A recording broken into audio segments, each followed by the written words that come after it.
예, 이재명 의원 법인카드를 개인적으로 부인이 쓴 거 아니냐는 의혹 말고도 사실 대선 당시 불거졌던 관련 의혹이 하나 있습니다. 이른바 이재명 옆집 의혹인데요. 당시 국민의힘은 그 옆집이 대선 비선 캠프 아니냐 이렇게 의심을 했었습니다. 그런데 이재명 의원이 당권을 도전 중인 이 시점에 새로운 의혹이 하나 불거졌습니다. 화면부터 보겠습니다.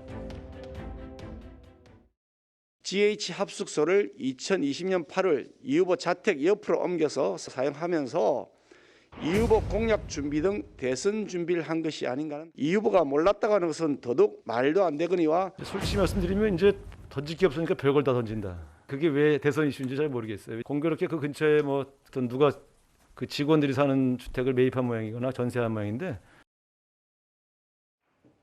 하나하나 꼭꼭 씹어볼까요? 당시 대선 기간 때 이재명 후보 측은 옆집 의혹에 대해서 직원 학수소가 100개가 넘고 옆집에 이재명 후보가 살고 있는지 몰랐다. 본인과는 무관하다. 이게 공식 입장이었습니다. 그런데 오늘 나온 새로운 의혹, 다음 화면이죠.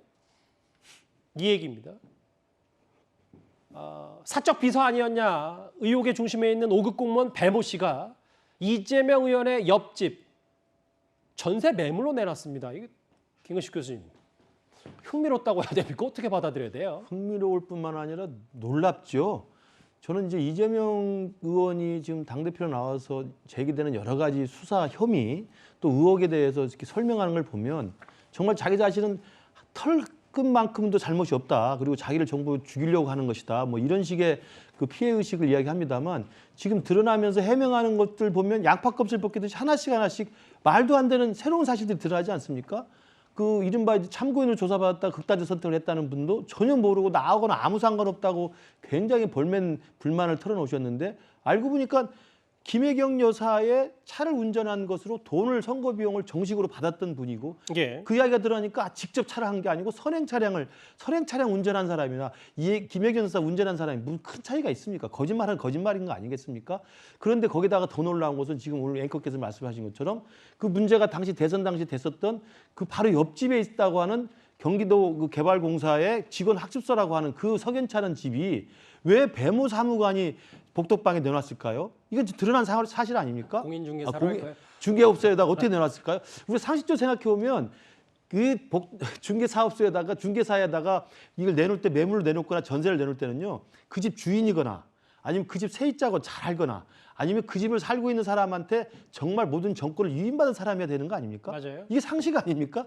그러면 몰랐다고 하고 경기도개발공사의 합숙소이기 때문에 전혀 상관이 없다고 했는데 김혜경 여사의 사실상 부속실장이거나 비서실장 역할을 했던 개인 비서 역할을 했던 배모 사무관이 내놨다고 한다면 이건 무슨 상상을 해야 됩니까? 무슨 상상을 해야 합니까 그러면? 그건 아마 이현정 의원이 설명을 잘 해줄 거라고 생각합니다. 뭡니까 그건? 그 얘기 해볼 거예요. 상상 얘기. 구장 차장.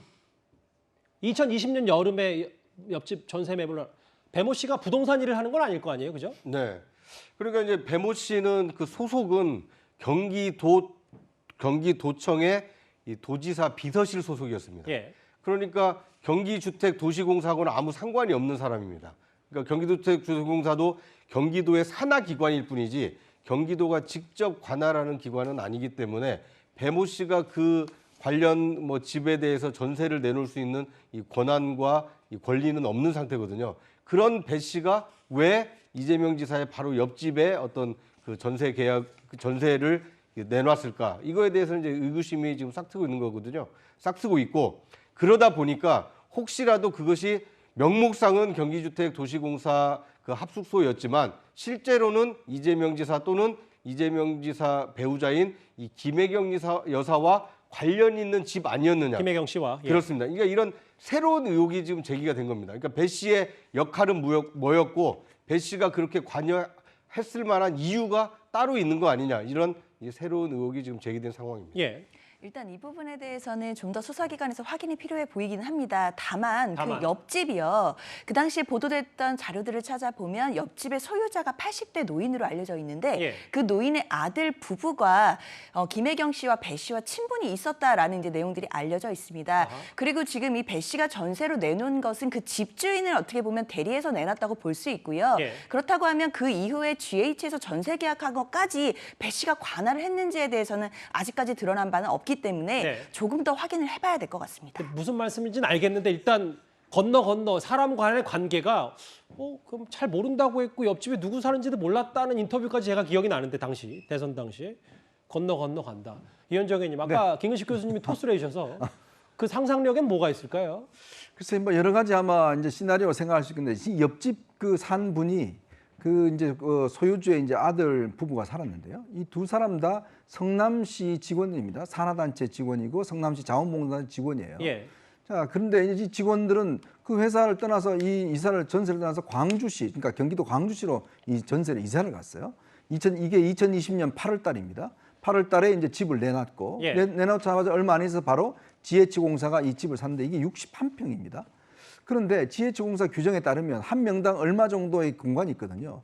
유일하게 제일 큰 집입니다. 이 집 자체가. 그리고 저 GH공사 본사가 어디냐면 성남 중원구에 있어요. 예. 그 거리도 꽤 멉니다. 순회동까지는 좀 걸린다. 그렇죠. 근데 왜 하필 그 뭔데? 왜냐하면 그쪽 주변에 가면 거기가 집값이 좀 싸요. 그런 집들이 꽤 있거든요. 근데 왜 하필 이 먼 곳에 더군다나 산하단체의 합숙소를 시장과 지사가 살고 있는 사람의 그 바로 옆집을 한다. 이거 자체가 상당히 말이 안 되는 거거든요. 아니 그 엘리베이터 이게 왜냐하면 복도식이 아니라 집 두 채가 있는 집입니다. 그럼 엘리베이터 타면 그 직원들하고 만날 거 아니겠어요? 이제 그런 집을 왜 배 씨가 내놨느냐? 왜냐하면 그게 이제 어떻게 밝혀졌냐면 왜냐면 보통 우리가 중개소에다 집을 내놓으면 그 연락처가 있잖아요. 누구한테 맞아요. 연락하는 거. 그걸 압수를 해보니까 이 배 씨가 있는 거예요. 그러니까 이게 참 이 살던 사람하고 배 씨하고 또 배 씨는 이 집에 항상 무슨 초밥을 갖다 놔라, 뭘 갖다 놔라, 뭐 등등 다 하는 분이잖아요. 자, 그러니 여러 가지 시나리오가 나오는 게 결국 이 사무실을 혹여 이재명 의원의 선거 사무실로 쓴 게 아니냐, 측근들의 그런 시나리오가 될 수가 있고 또 하나는 김혜경 씨의 어떤 운전기사라든 이런 분들이 사무실로 쓴 게 아니냐, 이런 또 추측도 가능한 거예요. 이렇게 될 경우에 선거법 위반이 될 수가 있거든요. 그래서 이게 지금 경찰에서 꼼꼼하게 따져보고 있는 것이기 때문에 예. 지금 GH에서는 뭐 직원이 살았다고는 이야기를 하지만 지금 알려진 것 같이 배 씨가 개입됐기 때문에 이 부분은 좀 더 수사가 필요한 것 같습니다. 이재명 의원 측의 여러 반론도 좀 들어봐야죠. 이거에 대해서 직접적인 언급은 오늘까지는 없었습니다. 오늘 그런데 이재명계로 알려진 정성호 의원이 한 방송에 출연해서 이런 말을 했습니다. 어떤 참고인을 갖다 불러 소환해서 얘기 들었고 어떤 진술이 나왔고 다 공개하고 있어요, 사실은요. 이런 식의 망신주기 행태의 어떤 수사를 하고 있고 수십 명의 운전하는 운동원들이 있는데 누군지 제대로 알겠습니까? 더군다나 그게 본질이 아니지 않습니까, 사실은. 그렇죠. 수사가 마른 수건 쥐어짜기 수사가 아닌가 저는 그렇게 생각을 합니다. 가장 두려운 상대이기 때문에 미리 제거하려는 게 아닌가 하는 생각이 듭니다. 어제 이재명 의원은 가족 얘기를 했어요. 본인도 좀 지친다는 표현을 썼는데 정성호 의원이 망신주기 행태 수사고 여당의 무능력을 은폐하기 위한 전략적 행태다. 근데 이제 계속 여러 정황 증거들이 보도를 통해서든 혹은 경찰 수사를 통해서 조금씩 나오고 있기 때문에 이게 정말 정치 보복인지 이 부분은 논란거리 아닌지요.